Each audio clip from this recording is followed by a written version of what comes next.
जरा सोचो, अगर आपके लिए टाइम स्लो चलने लग जाए तो आप क्या क्या कारनामे कर सकते हैं। कुछ ऐसा ही होता है जैंग बू के साथ। तो कहानी की शुरुआत एक सीसीटीवी कंट्रोल सेंटर को दिखाते हुए होती है, जहां दो औरतें एक यंग न्यू वर्कर के बारे में बात कर रही होती हैं, जो बंद कमरे में भी धूप का चश्मा पहने बैठा था। तभी अचानक सबको एक कैमरे में दो चोर भागते हुए दिखाई देते हैं, जिसके बाद कर्मचारी अपने बॉस को इसके बारे में खबर देते हैं और वो तुरंत पुलिस को बुला लेता है। ऑफिस में हर कोई सीसीटीवी कैमरे पर उन चोरों को ट्रैक करता है, पर वो चोर जल्द ही सबकी नजरों से गायब हो जाते हैं। जब चोरों का कोई सुराग नहीं मिलता और सब निराश हो जाते हैं, तो चश्मे वाला वो नया कर्मचारी उन्हें एक क्लिप दिखाता है, जिसमें पता चलता है कि दोनों चोर एक गली में छुपे हुए थे। उसकी मदद से जल्द ही पुलिस उन्हें पकड़ लेती है। उस एम्प्लॉय का नाम यो जैंग बू था। उसकी आंखों की प्रॉब्लम ऐसी थी कि वो हर चीज को स्लो मोशन में देखता था। आंखों की इसी खराबी की वजह से उसने चोरों के तेज भागने के बावजूद भी उन्हें छिपते हुए देख लिया था। यहाँ सीन शिफ्ट होकर पास में चला जाता है और हम देखते हैं कि जैंग बू क्लास 5 का स्टूडेंट है। वो अपने बचपन की दोस्त वोंग सू मी के साथ एक दौड़ में हिस्सा लेता है। यही वो समय था जब पहली बार जैंग को स्लो मोशन में दिखना शुरू हुआ था। जब उसके पेरेंट्स को ये बात पता चलती है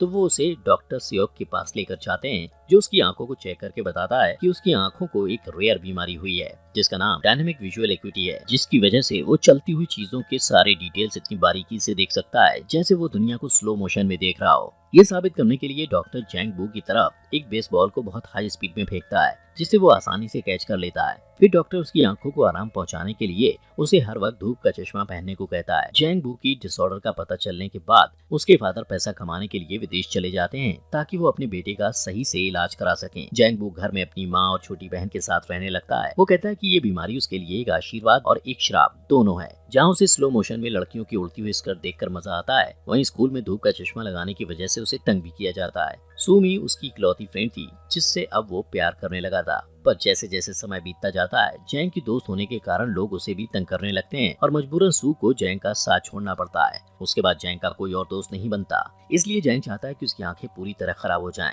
इसलिए वो हर वक्त टीवी देखता रहता है, लेकिन उसकी आंखें खराब नहीं होती, पर उसे सुपर हीरो वाले नाटक देखने की लत लग जाती है। वो सभी एक्टर्स को बारीकी से ऑब्जर्व करता है और उनके सारे दांव पे सीख लेता है, पर प्रैक्टिस करने के लिए कभी बाहर नहीं जाता। उसके फादर पैसे बचाने के लिए छुट्टियों में भी नहीं आते। इसी तरह साल दर साल बीतने लगते हैं, पर एक दिन अचानक काम करते हुए एक्सीडेंट में उसके फादर की मौत हो जाती है और सब कुछ बर्बाद हो जाता है। उनकी मौत के बाद जैंग बू की लाइफ में कोई दूसरा मर्द नहीं बचा था। तब उसे डॉक्टर सियोक की याद आती है, तो वो उनसे मिलने के लिए जाता है। वो उसे अपने घर से बाहर निकलने और पैसा कमाकर अपने घर वालों की मदद करने की सलाह देते हैं। इसलिए जैंग बू सीसीटीवी कंट्रोल सेंटर में काम करने लगता है। यहाँ सीन शिफ्ट होकर फिर से प्रेजेंट में आ जाता है। वो खुद से बातें करता है कि उसे लोगों को स्क्रीन पर देखना अच्छा लगता है, क्योंकि इससे उसे उन ड्रामास की याद आ जाती है जिन्हें वो बचपन से देखा करता था। सिर्फ फर्क इतना था कि इस ड्रामे में सभी लोग मेन एक्टर्स थे। एक दिन उसका साथी वर्कर बियोंग सू उनके बॉस से जैंग के बिहेवियर के बारे में बातें करता है। वो कहता है कि जैंग बहुत चुपचाप रहता है और किसी से बात नहीं करता। वो अपने बॉस से वादा करता है कि वो जैंग का ध्यान रखेगा, क्योंकि वो एक टैलेंटेड लड़का है। इसके बाद से वो जैंग के पास ही बैठने लगता है और काम के दौरान उससे बात करने की कोशिश करता है। लेकिन शर्मिला जैंग बू उसके सभी सवालों का जवाब सिर हिलाकर देता है और मुंह से कुछ नहीं बोलता।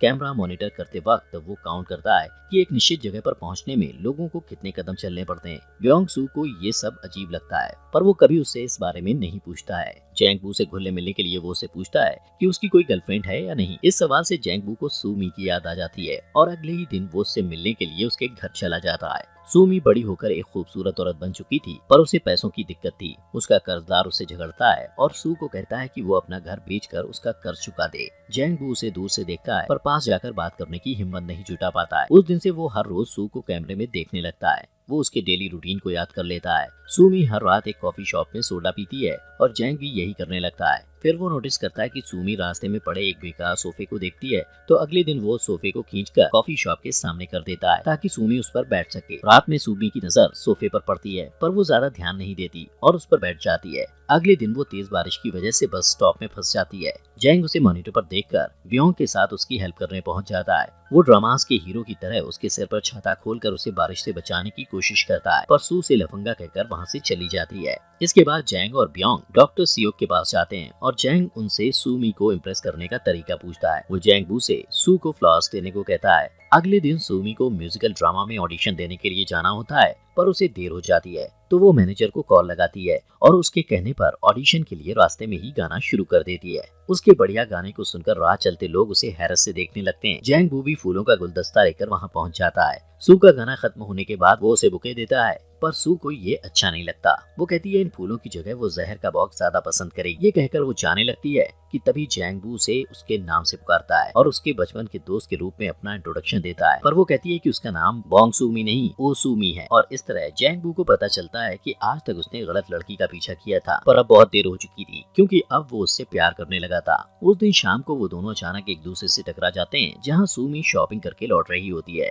जैंग को देखकर सूमी जैंग से अपने राशन बैग्स उठवाती है। फिर जब वो जाने लगता है तो वो उसे पूछती है कि वो बोंग सूमी को क्यों ढूंढ रहा है। तो वो कहता है कि वो बचपन से उसे चाहता है। दूसरे दिन ऑफिस में सीसीटीवी के मॉनिटर पर जैंगबू सूमी को किसी से फोन पर बात करते हुए देखता है। फोन करने वाला सूमी को बताता है कि वो म्यूजिकल ड्रामा में सिलेक्ट हो गई है। ये सुनकर सूमी रास्ते में ही खुशी से उछलने कूदने लगती है और नाचने लगती है और जैंगबू उसे स्क्रीन पर देखता रहता है। उस रात सूमी एक छोटे से रेस्टोरेंट में जश्न मनाने जाती है। जब वो देखती है कि जैंगबू बाहर खड़ा उसे देख रहा है तो वो उसे अंदर बुला लेती है। वो दोनों आपस में बातें करते हैं और सूमी उसे अपने गाने का स्क्रिप्ट दिखाती है और अपनी लाइंस गाकर प्रैक्टिस करती है। जैंग उसे बधाई देता है और उसे भी अपना टैलेंट दिखाता है। रेस्टोरेंट में मौजूद सभी लोग उस पर तेजी से स्पून फेंकते हैं और वो आसानी से कैच कर लेता है। अगले दिन जैंगबू सूमी के घर के पास चक्कर लगाते हुए अपने स्टेप्स काउंट करता है। ब्योंग सू मॉनिटर पर उसे ऐसा करते देख समझ जाता है कि वो रास्ते को याद करने की कोशिश कर रहा है। काम से लौटते वक्त सूमी देखती है कि जैंगबू उसका इंतजार कर रहा है। वो दोनों रास्ते पर अलग अलग टॉपिक्स पर बातें करते हैं और बातों बातों में सूमी को पता चलता है कि जैंग सीसीटीवी सेंटर में काम करता है और सारा दिन लोगों को देख सकता है। फिर वो दोनों उस कॉफी शॉप के सामने रुकते हैं जिसे सू अक्सर देखा करती थी। सूमी उसे बताती है कि उसे उस कैफे के ओनर पर क्रश है और ये भी कहती है कि उसके पास शानदार कार है। जैंगबू को कैफे ओनर से जलन होती है और वो काफी देर तक उसे घूरता रहता है। वो सू को इम्प्रेस करने के लिए उसे कार में घुमाने के लिए ले जाने का फैसला करता है और अपने ऑफिस में सबसे पूछता है कि किसी के पास कार है तो वो थोड़ी देर के लिए भाड़े पर दे दे ताकि वो सूमी को उसमें घुमा पाए। पर बदकिस्मती से किसी के पास कार नहीं होती है। अगले दिन घर लौटते वक्त सूमी को रास्ते में उसका कर्जदार मिल जाता है। वो उस पर चिल्लाता और धमकाता है कि अगर उसने उसका पैसा वापस नहीं किया तो वो उसे चोट भी पहुंचा सकता है। लेकिन जैंगबू और ब्योंग सही टाइम पर पहुंचकर सू को बचा लेते हैं। जब जैंगबू काम पर वापस आता है तो सूमी एक कैमरे के सामने खड़े होकर चिल्लाते हुए थैंक यू कहती है क्योंकि उसे पता था कि सीसीटीवी कंट्रोल सेंटर में जैंग उसे देख रहा होगा। शाम को वो दोनों एक पार्क में मिलते हैं और काफी देर तक बातें करते हैं। जैंगबू उससे पूछता है कि अगर उसे कार मिल जाए तो वो क्या करेगी। इस पर सूमी कहती है कि वो रोज कार में बैठकर समंदर के किनारे जाया करेगी। जैंगबू को कार नहीं मिलती तो वो रोज एक लोकल बस में ट्रैवल करके उसके ड्राइवर से दोस्ती कर लेता है। उसने कैमरे पर उस ड्राइवर को रात के समय अकेले बेसबॉल खेलते हुए कई बार देखा था, इसलिए एक रात वो भी उसके साथ खेल में शामिल हो जाता है और बात बात में उसे अपने दिल की बात बताते हुए उससे अपनी हेल्प करने के लिए रिक्वेस्ट करता है और वो मान जाता है। अगले दिन ब्योंग-सू बस ड्राइवर और जैंगबू सूमी को बस स्टॉप से पिक करके सी दिखाने के लिए ले जाते हैं। इसके लिए उन्हें बुसान जाना था। सूमी को खुश करने के लिए जैंगबू जो कुछ भी कर रहा था उससे इम्प्रेस होकर सूमी उसे पसंद करने लगती है। पर अचानक रास्ते में बॉर्डर पुलिस उनकी बस को रोक देते हैं और उस लोकल बस को दूसरे शहर में एंटर करने नहीं देते। सूमी गुस्से में पुलिस वालों से लड़ने लगती है पर ब्योंग-सू उसे शांत करता है। उनकी मेहनत बेकार हो जाती है और उन्हें सी देखे बिना वापस घर लौटना पड़ता है। सीन शिफ्ट होता है और जैंगबू का बॉस सबको बताता है कि शहर में औरतों को उठाने के केसेस बढ़ रहे हैं और उन्हें हर वक्त अलर्ट रहने की जरूरत है। ठीक उसी समय जैंगबू एक मॉनिटर पर सूमी को देखता है पर वो तुरंत वहाँ से गायब हो जाती है। वो डर जाता है और भागकर वहाँ जाता है पर वहाँ पहुंचकर उसे पता चलता है कि सूमी ने उसके साथ मजाक किया था क्योंकि वो जानना चाहती थी कि जैंग उसे बचाने के लिए आता है या नहीं। इसके बाद सूमी उसके चश्मे को हटा देती है और दोनों एक दूसरे को किस करते हैं। फिर जैंगबू उसे घर छोड़ने के लिए जाता है और सूमी उसे अंदर आने को कहती है पर सूमी देखती है कि कर्जदार उसके घर आए हुए थे और उन्होंने उसकी सारी चीजें बिखेर दी थी। वो उसे पैसा लौटाने के लिए धमकाते हैं। शोर सुनकर जैंगबू उसे बचाने के लिए आगे बढ़ता है पर उसकी आंखें धुंधला जाने के कारण वो गिर पड़ता है। उन लोगों के जाने के बाद जैंगबू और सूमी बैठकर बातें करते हैं। कर्जदारों के फेंके हुए सामानों को समेटते हुए जैंगबू को सूमी की वो ड्राइंग्स मिलती हैं जो उसने अपने स्कूल डेज में सूमी के लिए बनाए थे। तब सूमी जैंग को बताती है कि वो नहीं चाहती थी कि जैंगबू उसे उसके बचपन वाले रूप में पहचाने, इसलिए उसने जैंगबू से अपनी असलियत छिपाई थी। जैंगबू ये सुनकर खामोश हो जाता है जबकि सूमी मुस्कुराते हुए उन पेंटिंग्स को देखती रहती है। अगले दिन जैंग डॉक्टर सियोक के पास जाकर कहता है कि उसकी आंखें धुंधली हो गई हैं। डॉक्टर उसे बताता है कि उसकी बीमारी अब और बढ़ गई है जिसकी वजह से बहुत जल्द उसकी आंखें पूरी तरह खराब हो जाएंगी। जैंगबू पहले से ही जानता था कि जल्दी वो अंधा होने वाला है, इसीलिए वो जहाँ भी जाता स्टेप काउंट्स कर लेता था ताकि पूरी तरह से अंधा हो जाने पर भी उसे दिक्कत ना हो। एक तरफ जहाँ जैंगबू अपनी खराब होती आंखों से परेशान था, वहीं दूसरी तरफ सुमी को अपने कर्जों की फिक्र थी, इसलिए वो अपना घर बेचकर सारे कर्जे चुका देती है, पर अब उसके पास रहने के लिए कोई जगह नहीं थी। जैंगबू स्क्रीन पर सुमी को अपने सामानों के बॉक्स के साथ एक दुकानदार से बात करते हुए देखता है कि अचानक उसके साथ काम करने वाली लेडी को एक दूसरे स्क्रीन पर कार को उसी एरिया में चक्कर काटते देख शक होता है। वो करीब से उस कार के नंबर प्लेट को देखती है और नोटिस करती है कि वो कार एक भागे हुए किडनैपर की थी। वो फौरन अपने बॉस को खबर करती है और तुरंत ही पुलिस को भी इन्फॉर्म कर दिया जाता है, पर तभी कार सबकी आंखों से गायब हो जाती है और सुमी भी जैंग की नजरों से ओझल हो जाती है। जैंग को डर लगता है कि कहीं सुमी को कुछ होना चाहे और वो उसे बचाने के लिए साइकिल लेकर निकल जाता है। रास्ते में उसकी आंखें पूरी तरह खराब हो जाती हैं और उसकी साइकिल एक कार से टकरा जाती है, जिससे वो गिर जाता है। ब्योंग सू कैमरे में ये सब देखकर उसकी हेल्प करने के लिए जाता है। उधर एक अनजान आदमी सुमी के पास जाकर उसका हाथ पकड़ लेता है, लेकिन वो उसे कहीं ले जाता इससे पहले जैंगबू उनकी तरफ दौड़ने लगता है। इसी बीच किडनैपर भाग जाता है और जैंगबू एक बस से टकराते टकराते बचता है। तभी पुलिस वहां आ जाती है और सुमी को पूछताछ के लिए ले जाती है।